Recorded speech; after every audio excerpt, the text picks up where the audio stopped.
It's Tuesday, February 10th. This is CTV at 6. Here's what's making news tonight. Canadian Airlines cancel flights to Cuba as that country runs short of aircraft fuel. Facing reviews, public and political pressure, Nova Scotia Power swaps bosses.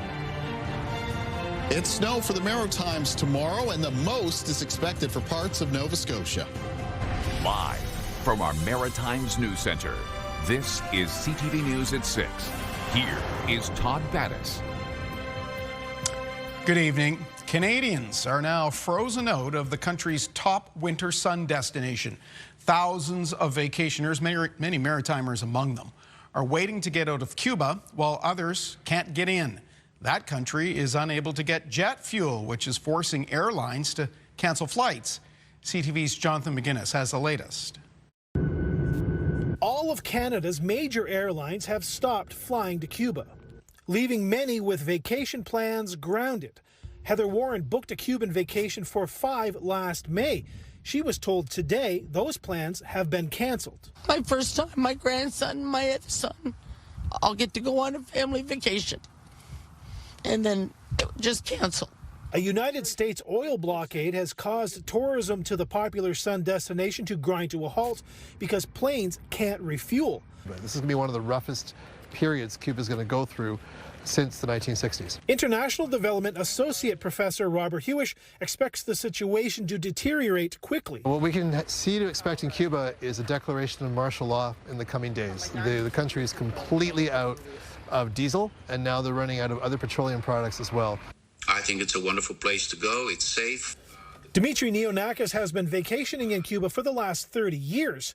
He was set to leave today for another one. He says great friendships were made in that time. Show me one Canadian who hasn't. There are so many wonderful people down in Cuba. Air Canada says 3,000 of its customers are in Cuba. Empty planes are being sent to bring them back home. This is unprecedented for Cuba, and we're actually seeing the situation in Cuba change by the day, if not by the hour. Air Canada has canceled flights to Holguin and Santa Clara for the rest of the season. Year-round flights to Varadero and Cayo Coco are suspended until at least May 1st. And Todd, the federal government's risk level for Canadians traveling to Cuba right now is yellow. That means they're encouraging people to exercise a high degree of caution because of worsening shortages of things like food, fuel, and basic needs. Todd. All right, that's John McGuinness starting us off at Halifax Stanfield International. Thank you, John. Later in the newscast, we will speak with aviation analyst John Gruddick about the situation in the island nation, and there's much more reporting on this at our website, ctvnewsatlantic.ca. There has been a shakeup at Nova Scotia Power. CEO Peter Gregg, who led the firm through the cyber attack and recent uproars over billing and proposed rate hikes, is moving to parent company Emera. His departure comes as the utility faces mounting criticism. CTV's Jesse Thomas reports. The Affordable Energy Coalition calls the change in leadership at Nova Scotia Power largely symbolic. Shuffling personnel, I don't think really makes a massive difference. I think it's still the same company and corporation. Peter Gregg's departure as president and CEO comes as the utility is seeking a rate increase of around 8% next year. The company is also dealing with the fallout from the major cyber attack last year that saw the personal banking information of around 280,000 customers stolen, along with legal threats now from customers alleging gross overbilling. In a statement, Premier Houston says previous company leaders have failed to deliver affordable and reliable power to Nova Scotians. While I wish the new CEO more success than his predecessors, I am concerned this announcement is less about real change and more about deflecting from a long-standing pattern of failure. I don't say this often, but I think the Premier is right in that comment. But there's still too much finger-pointing for Benjamin. With new leadership, he believes there's an opportunity for all sides to cooperate around more reliable and affordable power. Currently, we do have a company that gets a guaranteed profit rate of 9%. That's not fair, while the rest of us can barely afford to pay our bills. Nova Scotia Power announced board member and former Sobeys executive Vivek Sood will take over as president and CEO in March. Official opposition leader Claudia Chender welcomes the leadership change but says Nova Scotians can't wait any longer for results. And we haven't seen that, and at the end of the day, that falls on the shoulders of the Energy Minister, Tim Houston. Chender says the Houston government has legislative power to make the utility more accountable. You know, if he is serious about kind of Nova Scotians being able to afford their energy, he's going to have to make some changes. Jesse Thomas, CTV News, Halifax. High-ranking officials were peppered with questions about the state of New Brunswick's healthcare system today. Everything from virtual care to the so-called mystery brain illness. CTV's Laura Brown has more. Deputy Health Minister Eric Beaulieu was immediately asked why the province has moved from a New Brunswick-based virtual care provider, eVisit NB, to a Luxembourg one. Do you mean to tell me there isn't something, a report that was done to help you make the decisions around going to an RFP instead of extending the contract? There is data available, there is the analysis available, but not in a defined report. It's analysis that was done on those visits. He's referring to 500,000 virtual visits facilitated by eVisit NB and reviewed by the department to see what improvements could be made. In the end, it was decided to undergo a request for proposals process. Beaulieu wouldn't provide exact details as to why the Luxembourg company came out on top. The new provider that we are discussing with currently for a contract to come into place has operations in New Brunswick and has been in operations in New Brunswick for almost 3 decades.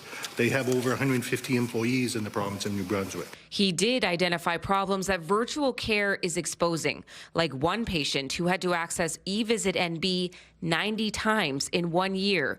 Clearly someone who needs a family doctor. You had a specific question about fast-tracking those high-needs patients to a primary care provider. Do you feel like that's being done? No, I don't, and I don't think the deputy said that there's any mechanism in place to fast-track those individuals who clearly need a primary care provider. Health Minister John Dornan said in a statement that New Brunswickers should not experience a lapse of virtual care service when eVisit NB's contract ends.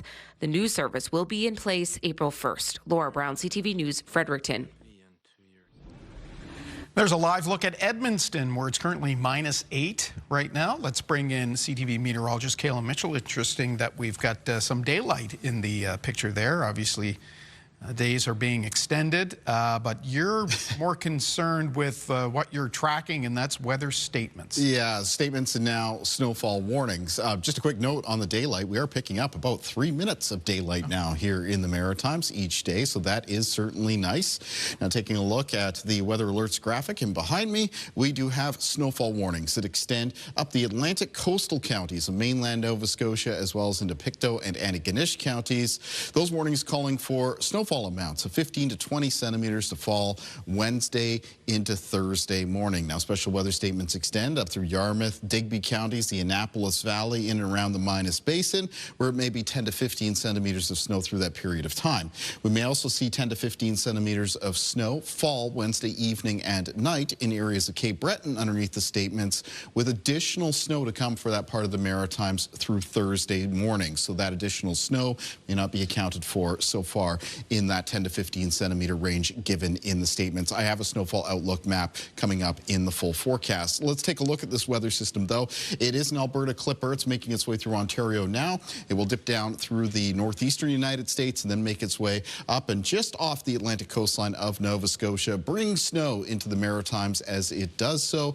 One of the things I'm most keeping an eye on for this weather system, we'll be watching for, comes up late in the day on Wednesday, late Wednesday afternoon and Wednesday evening. That's when there's signs that a band of particularly heavy snow, and that's represented here and through the darker blues, could move in off the Atlantic, basically beginning around Halifax County and extending into the east of Nova Scotia. And there may be some snowfall rates there of 2 centimeters an hour, which may allow that snow to add up very quickly, reducing visibility.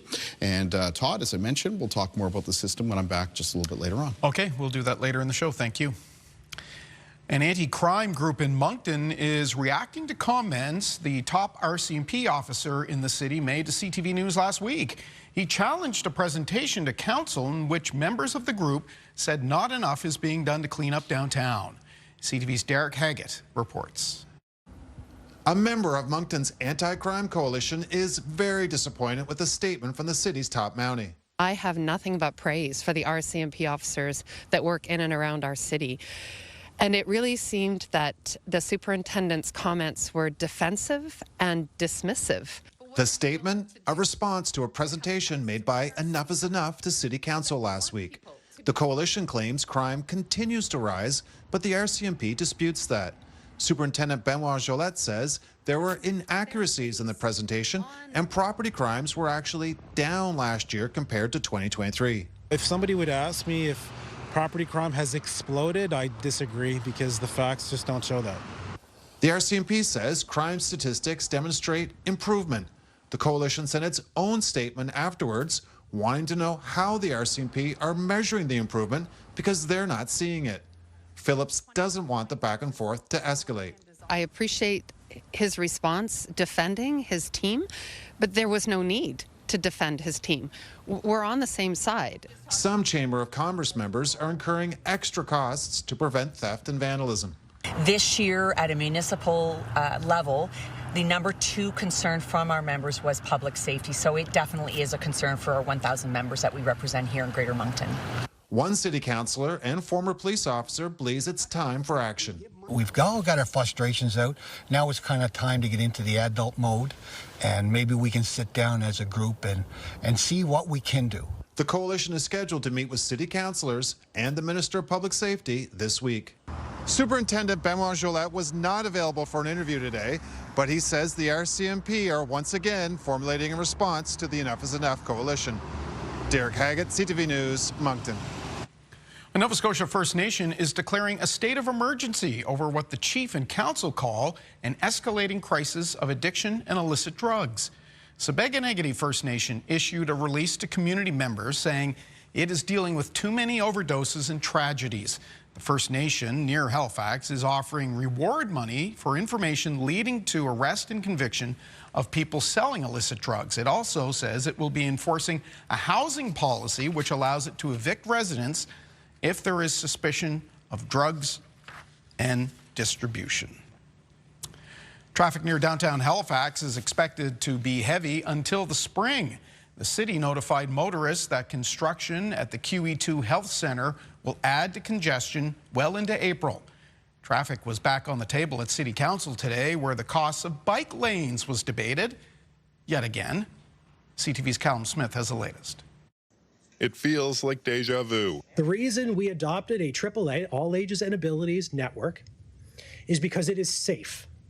It separates people on those arterials and collectors from traffic. 31 of 53 kilometers of Halifax's bike network is complete, a total cost of $85 million with $66 million yet to be done. That's why Halifax's mayor wants a review of cheaper options below the AAA standard. We all want a transportation network that works for everyone, but during an affordability crisis, we cannot demand that taxpayers pay for the most expensive solutions. Taxes are forecasted to rise over 40% in the next 4 years. Asked if he feels councillors share his level of concern.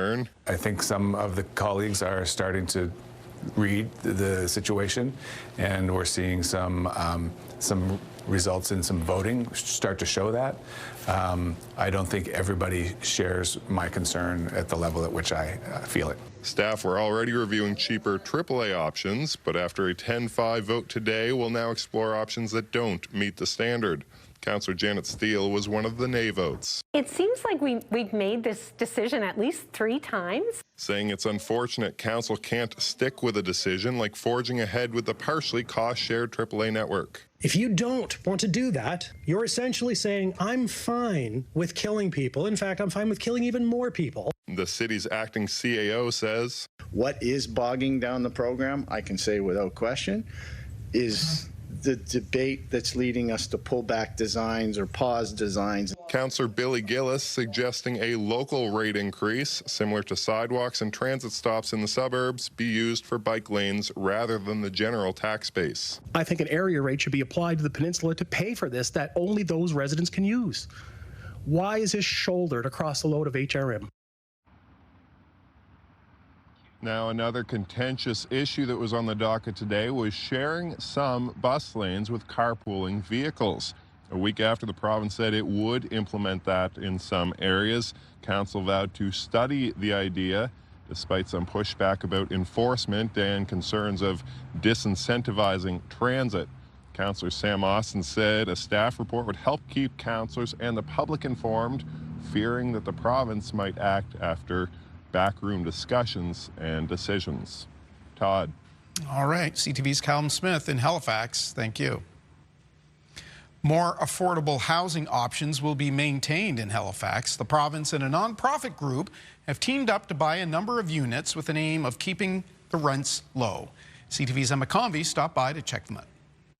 Ensuring that Nova Scotians can continue to live in homes they can afford. The Nova Scotia government is spending $15.7 million to preserve 90 units in Halifax. These units would have been up for sale, and they protected them from going to the general market, so they're protected with affordability. In partnership with the Housing Trust of Nova Scotia, 3 properties in the Fairview area around Main Avenue have been purchased, 62 of which will be affordable. These buildings, they're older, established. Rents range from $800 to $1,600 for a two-bedroom unit. And that's well aligned with the Housing Trust model, where we'll try to have a diverse range of incomes, and we'll align every household's rent with the income that they bring home. Quite a bit cheaper than market price. These 1- and 2-bedroom units include heat, hot water, and parking.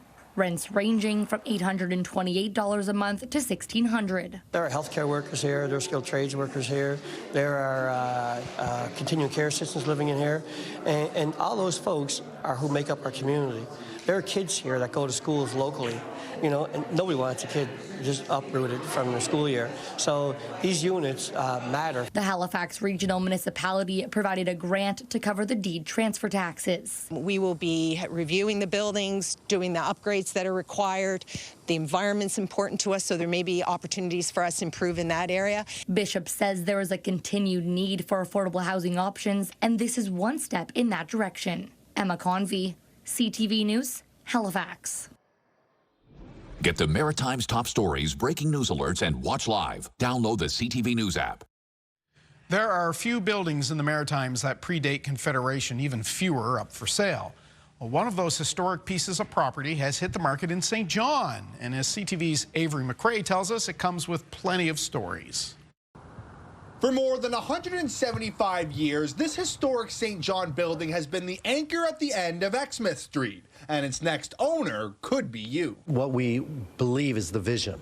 So it's one thing to sell it. We can't wait to see what somebody does with it. Originally built in 1848 as a church, the structure survived the Great St. John Fire of 1877, a pair of internal blazes in the 1960s and 80s, and a demolition attempt in 2001. In 2004, it reopened as the Phoenix Dinner Theater, promptly renamed after the mythical bird that rises from its own ashes when the end looks certain. When you find landmarks like this, when you look across Canada, there are very few that would offer 10,000 square feet for under $600,000. There are 3 floors, including a balcony that can accommodate more than 800 guests at one time. This building is full of history, highlighted by this 1912 Casavante organ with original gold leaf pipes. The organ alone is estimated to be worth at least $10,000, and like everything seen inside, is included in the sale. This one's actually $496 of $500 made in Quebec, and it is definitely a piece of history. The building has been listed in the past, with Somerville saying nonprofits have expressed interest in the space previously.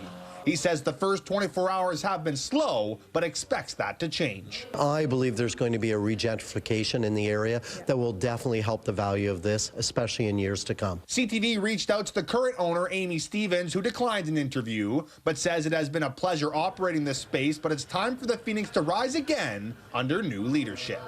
Avery McRae, CTV News, St. John. We got some great news from overseas today. A Maritimer has won a medal at the Olympic Winter Games in Italy. Moncton's Courtney Sorrow is a silver medalist. She and her short track mixed speed skating team won silver today in what was a tight race. Host team Italy took the gold. And we want to send our congratulations to Courtney and her family. Time for a break. Still to come, snow starts to move in overnight. Kalen returns with his full forecast, but next, lopsided language. We still have complaints that there's delayed service. Lawmakers hear it's still too difficult for Francophones to get services in New Brunswick. That's next.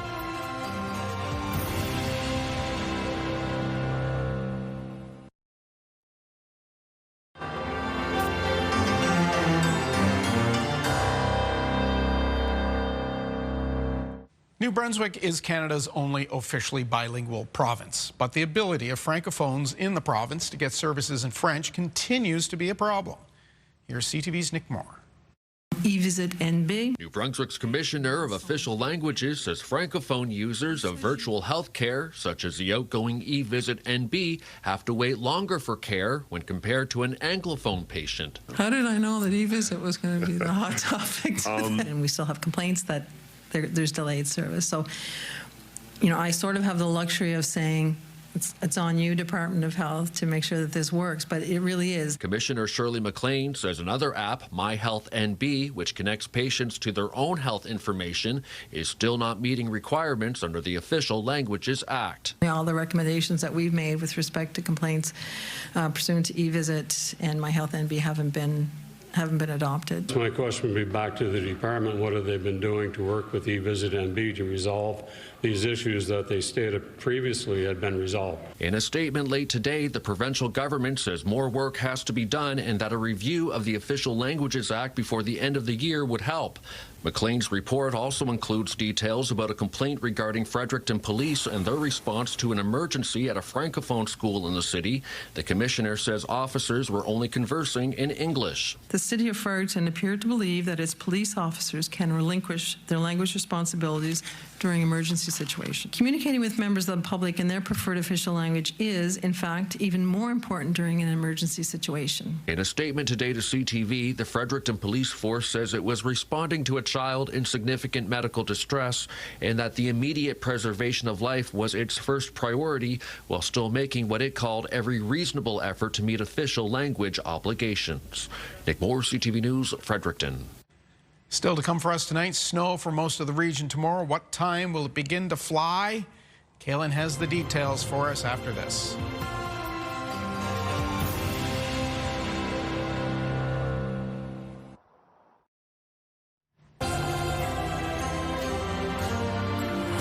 So the other night we brought you shots from the ski hill in PEI. So why not Cape Breton, right? This is Cape Smoky, way up in the national park. Yep. And they've had a good year. Look at the view. Plenty of snow. Look at the view out great. Towards the St. Lawrence. Yeah, if we're looking at silver linings on snow forecasts, I mean, it's great for the winter outdoor activities like skiing and snowshoeing, snowmobiling. And don't forget as well, I brought this up before, but we're looking to build up a little bit of a snowpack before we get into our spring months, because that could help out if we run into another stretch of drier weather conditions, which we don't want to do. So let's start off by talking about the snow that's headed our way. We'll take a look at our forecast timeline for cloud cover and precipitation. So but what if I don't want to shovel again? Well, you know, Todd, it's good exercise, as long as you take a nice, easy pace on it. And you'll want to do that with this snow coming up Wednesday into Thursday, because for a lot of areas, especially in Nova Scotia, it does look like it's going to be a little bit more of a compact snow, so it is a little bit heavier to move out of the way.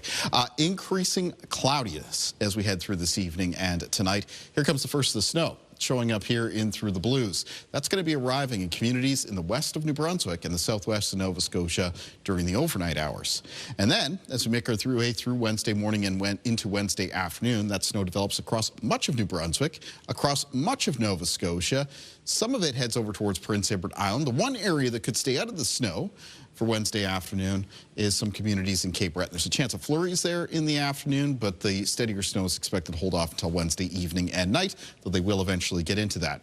Now, speaking of Wednesday evening and Wednesday night, I did want to point out that late Wednesday afternoon and early Wednesday evening, a band of heavier snow, which is showing up here through the darker blues, wraps in off the Atlantic, beginning around Halifax County and extends up the eastern shore. And then as we move through the evening hours and through the night, that band of heavier snow is in place around eastern areas of Nova Scotia and may even brush in to the southeastern corner of Prince Edward Island. There may be some snowfall rates there of around 2 centimeters an hour. So when you get into that, that snow is really going to add up. Now, moving into Thursday morning, Some of that heavy at times snow may linger in Cape Breton into the start of the day. Other parts of the Maritimes easing to some lighter snow and flurries. The parts of Prince Edward Island, the east of Nova Scotia, later on Thursday, talking about Thursday afternoon, evening and night, may get into some flurries off the Gulf of St. Lawrence with a risk of some snow squalls. Here's another way to look at the timing of this weather system. This is down in the southwest of Nova Scotia, the vicinity of Yarmouth. You can see that the most snow is expected to fall during the morning hours, and then it eases to become lighter afternoon into evening and night. They'll forecast amounts still ranging between 10 and 15 centimeters. In the Halifax area, the snow starts light in the morning, and then snowfall rates increase through the afternoon, then really pick up as that band of heavy snow comes in off the Atlantic, and that happens Wednesday evening and night. And snowfall totals around Halifax, 15 to 20 centimeters of snow. And in Sydney and Cape Breton, you can see very little and basically nothing expected morning and afternoon. But you head into Wednesday night, and that's when that snow really moves in, expected to be heavy at times, and there may be additional snow for Sydney and Cape Breton through Thursday morning. So here's an overall look at the snowfall amounts expected across the region. Fairly widespread, 10 to 20 centimeters for Nova Scotia. There may be some pockets, some localized totals of 20 to 30 around the eastern coastline of that province. 5 to 10 centimeters of snow for much of Prince Edward Island, though in the southeast, if you catch that heavier band Wednesday evening, Wednesday night, there could be some amounts there. Locations like Murray Harbour, for example, they get up between 10 and 20. 5 to 10 centimeters of snow across southern areas of New Brunswick. Lower snowfall amounts for the remainder of that province. Winds with this weather system not expected to be a big issue. Initially out of the east and southeast with some gusts of 20 to 50 kilometers per hour. They will turn northerly Wednesday evening and Wednesday night and include some gusts around the east of Nova Scotia and Prince Edward Island, 40 to 60 kilometers per hour. Low temperatures tonight for the region. Mostly fall several degrees below the freezing mark, some down to the minus double digits. Need that cold air in place if we're going to have a snow event, so we'll have that happen tonight. And then in the extended forecast, and behind this weather system for New Brunswick on Thursday is a chance of flurries. After that, pretty fair weather end to the week. Sunshine for both Friday and Saturday. And then a mix of sun and cloud follows for Sunday, Monday, and Tuesday of next week. For Nova Scotia in the forecast, lingering snow in the east of the province, at least into Thursday morning. The rest of the province with a chance of flurries on Thursday. And some mix of sun and cloud for Friday and Saturday. A chance of flurries on Sunday. And a mix of sun and cloud for Monday and Tuesday of next week. And for Prince Edward Island in the forecast, snow developing during the day on Wednesday. Becomes steadier Wednesday evening and night. There'll be some lingering snow into Thursday morning. Then it's a mix of sun and cloud for Friday and Saturday. A chance of flurries at the end of the weekend on Sunday. Mix of sun and cloud on Monday. And a chance of flurries on Tuesday of next week. Todd. Okay, smoky in the provincial park. I may have said the national. It's right. The provincial park. Yeah. Okay, we'll see you for Wake Up Weather. Next, we'll talk about how airlines are dealing with the crisis in Cuba. And we have this story in entertainment. Hi, it's Katie Kelly. Coming up on the scene, the Goo Goo Dolls. They haven't been to Atlantic, Canada for more than a decade, and we slide into conversation with them coming up. Okay, so we're back at it for the final week. Get those keywords for Virgin Radio's $100,000 Destroy Your Debt. They start with us tomorrow morning at 7. And get a shot at $100 to Charm Diamond Centers tomorrow as well. Good luck.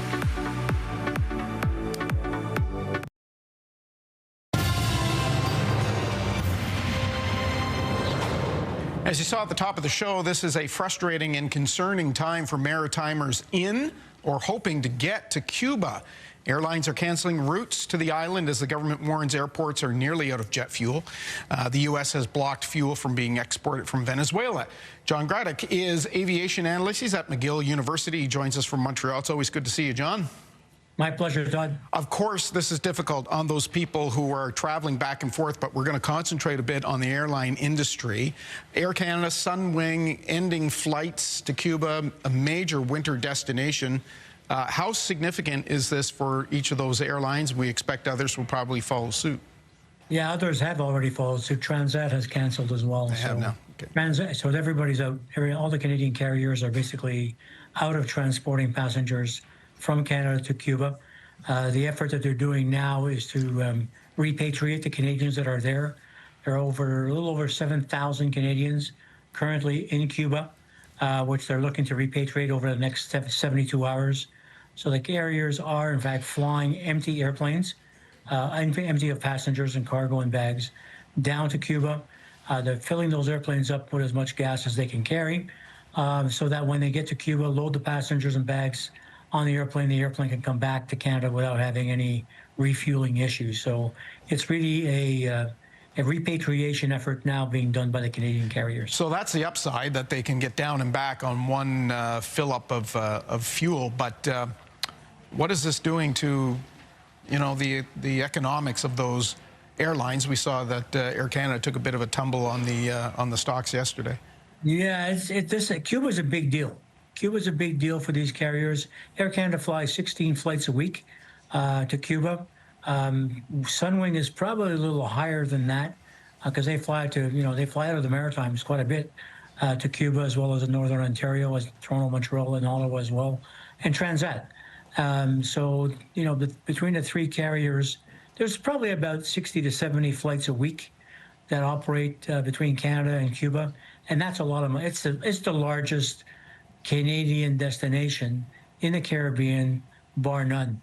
So to cut the market away from Canadians in the peak of the winter season, and we're not even into spring break yet, is significant, and it'll be a major financial hit to the Caribbean. Yeah, and what a winter it's been for most of Canada. People, if there's ever a winter to get away, this has been the one the last few years. But you can't replace that. Hey, there's at this point an airline, they're pretty good at pivoting. We know that, given everything that's going on with flights routes into the U.S. But a little late for that now, I guess. Yeah, what are you going to do with these airplanes now that you're not flying to Cuba? And there's not much of an option you have left. You fly a couple of flights from Halifax to Montreal or Halifax to St. John's, but there's not a lot of high demand traffic rates that are now waiting, or underserved markets in Canada or the U.S. that we can redeploy these airplanes. I'm not flying to Cuba, redeploy them someplace else, and there's very little opportunity. So I think the airlines are looking to have parked airplanes, parked crews, flight attendants, pilots that are not going to be flying for the next couple of months. Obviously, this is a big problem for the Canadian carriers, but it would stand to reason everyone else in the world who flies into Cuba is facing this as well. Yeah, my biggest angst I have is for the Cubans. We are the largest. 750,000 Canadians a year go to Cuba. We are the mainstay of the Cuban economy. Cubans, are looking to the tourism market to be the main generator of cash and income for the island. And now that Canadians have left the island, there are tens of thousands of Cubans out of work. Yeah. And there's all kinds of shortages throughout Cuba that this income that they would have had would have been able to support those families. So I'm quite concerned about the state of the Cuban economy and the state of Cubans in general as a result of this. Only got a couple seconds left. The airlines are promising everybody who's down there needs to be brought home will make it home. Yes, sir. That's going to happen for sure. Okay. John, always good to see you. Thank you very much for your insight on this. We appreciate it. We will talk to you soon, no doubt. All right, Todd. Nice talking to you. Take care. Have a good day. Thanks. You too. We'll take a break. We'll be right back.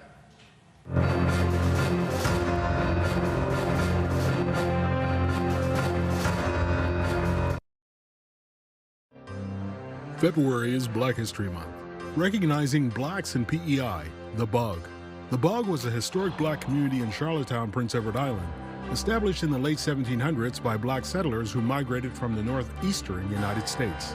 Despite segregation and hardship, the Bug reflects generations of resilience and contribution.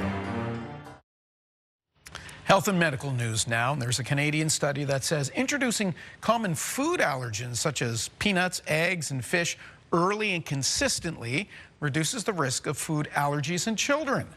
CTV's Amanda Debison has more in tonight's edition of The Lifeline.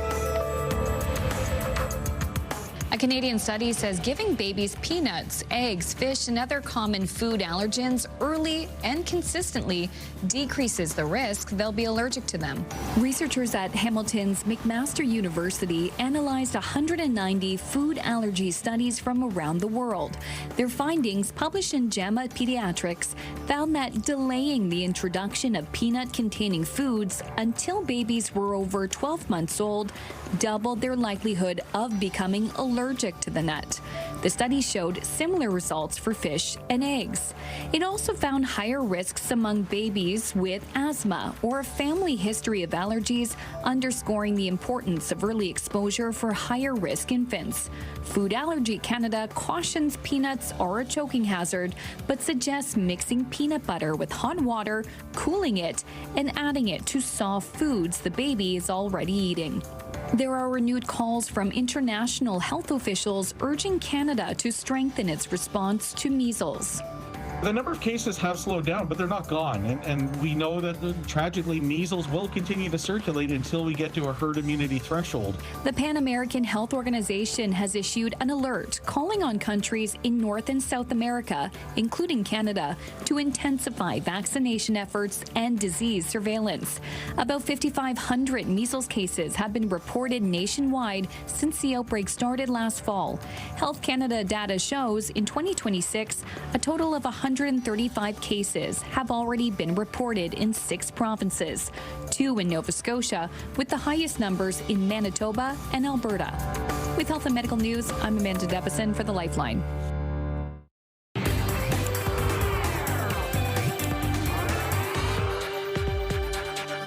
We're on the scene with Katie Kelly. We've got a pretty popular band heading our way. Yes, it's been a long time. Yes, they're the soundtrack of high school for me, that's for sure. The Goo Goo Dolls return with shows in both Halifax and Moncton.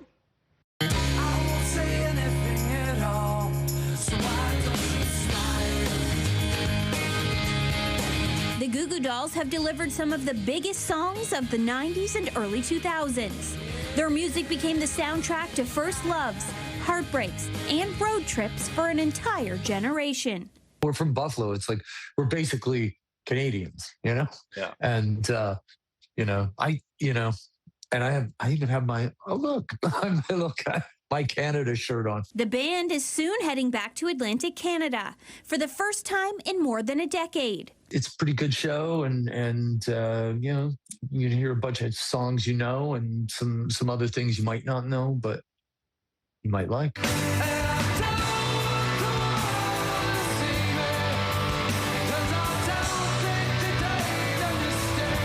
Their 98 hit Iris recently climbed back up streaming charts worldwide, thanks in part to TikTok and a new generation discovering the band for the first time. I think that song in particular is pretty universal theme.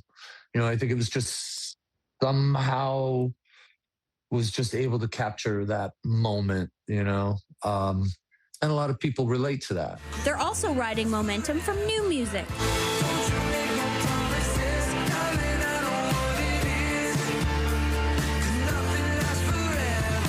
Their latest EP called Summer Anthem brings a light, hopeful energy. I try to write mostly about what I'm thinking, feeling. And letting it out in front of a crowd is always the best part. I love when we get up on stage and then when the audience is good and the band is just firing on all cylinders and the crowd is going crazy. It's that connection, man. I can't stress this enough. Is that those connections are becoming more and more important, the visceral sort of human connections, even if it is for a couple of hours. That experience returns to the Maritimes in April with stops in Halifax and Moncton alongside Dashboard Confessional. We're just looking forward to meeting with you guys, and we're going to just play the best show that we possibly can. And sorry we were away for 10 years or about 12, 13 years. Oh my God. I'm looking forward to being up there. People are amazing. The architecture is beautiful. It's a good place to be. I'm happy to be coming up. Love Goo Goo Dolls, so yeah, coming up in April. And from Buffalo. Yes. Go Bills. Cape Breton songsters, the Barra MacNeils, they've got a significant anniversary we're celebrating, right? They do. 40 years. It's a big one. Yeah. And they're taking the party across the Maritimes this spring. You're welcome home The beloved Cape Breton family group hits the road May 22nd through 28th with stops in Halifax, Moncton, Truro, Summerside, Annapolis Royal, and Pictou. Expect a night filled with stories, traditional roots, and the songs that have made them an East Coast staple for 4 decades. Tickets are on sale now, and you can find all the info on our website. They are a lot of fun live. They're awesome. Yeah, and they tell good stories and all that, as do you. Thank you, Todd. Yeah, we'll see you tomorrow night. I'll be here. See you after this.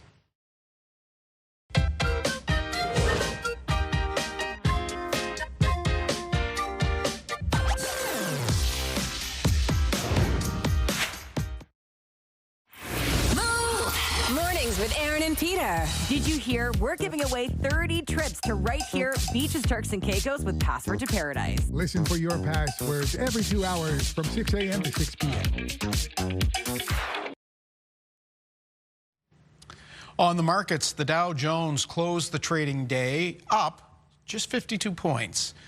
With the day's top business story, we turn to B&M Bloomberg's Marilla Fernandez. WestJet and Air Transat have joined Air Canada in suspending service to Cuba. The airlines are making arrangements to get travelers on the island now back home. Flights are suspended because Cuba has cut off the supply of jet fuel to its airports. The island relies on Venezuelan oil, but that tap was turned off when the U.S. took over Caracas. The shortage also hit resorts, leading to blackouts and closures. Here are the closing numbers for the day. The Canadian dollar is up a fraction to 73.78. West Texas Intermediate is down to 64.16. Western Canadian Select is up to 48.69. And the TSX gained another 233 points today for a new record close. Those are your business headlines. I'm Marilla Fernandez. Kaylin, I suspect the view will be very different out there tomorrow night. It's funny. I was just thinking about that. It's chilly out here right now, but otherwise pretty nice. And I was thinking, boy, this time tomorrow evening, I'm going to be standing out here in some snow. Let's take a look at our viewer picture for tonight. That does feature a part of Nova Scotia that picked up some heavy snowfall amounts, basically last night to this morning, as some localized snow squalls set up off the Gulf of St. Lawrence. This is from Carrie LeBlanc, showing the scene at Shetty Camp, Nova Scotia. I want to thank Carrie very much for the report and sharing the picture. Shetty Camp during the day for tomorrow, it's just increasing cloudiness with a high temperature of around -2. There is some snow expected for the area Wednesday night to Thursday morning, but it should be limited up to around 5 centimeters. Where Shetty Camp could pick up more snow is later on Thursday evening and night, when there is a returning risk of some snow squalls. Day planner for tomorrow then, starting off the day, it's already a snowy scene in western areas of New Brunswick and the southwest of Nova Scotia, with that snow continuing to move in from the west towards the east. This is all with that Alberta Clipper. And for the afternoon, periods of snow for the Maritimes, with the steadiest snow in the west of Nova Scotia, especially close to the Atlantic coastline. There'll be some heavier snow on its way in for parts of that province Wednesday evening and Wednesday night, including into the east of Nova Scotia, Cape Breton included in that. And remember, we have some special weather statements and some snowfall warnings in effect. Going to have more on that weather system, of course, coming up tomorrow, but let's find out what's coming up on Your Morning Atlantic. Wednesday on Your Morning Atlantic, sparkle and shine. The countdown to Valentine's Day is on, and our experts from English Jewelers give us some options for gems and jewels for your Valentine. Start your morning with us Wednesday on Your Morning Atlantic on CTV2 and Crave. And here at 6, Rink to Rink, Canadian actor and comedian Dave Foley. Remember him from Kids in the Hall, News Radio? Well, he joins us to talk about his new series on Crave that examines the passion of hockey fans. That's tomorrow night here in your newscast. And finally for us tonight, a drummer from Alaska who wants to add his name to the Guinness Book of World Records. Tim Saunders is going for the world record for the most drum beats in a double stroke roll. He has just 60 seconds of speed drumming. It has to be flawless. In the end, he did set a new world record, but it has to be approved, which requires sending the evidence to Guinness. Tim's advice for anyone looking to break a record? Be prepared for a lot of work, he says. In about 12 weeks, he'll find out if he actually did break the record and get into the book. That's our look at the day here at home. Bruce Frisco is here at 11:30. You can get updates anytime at our website and the CTV News app. I'm Todd Battis. Hope to see you right back here tomorrow at 6. Till then, have a good night.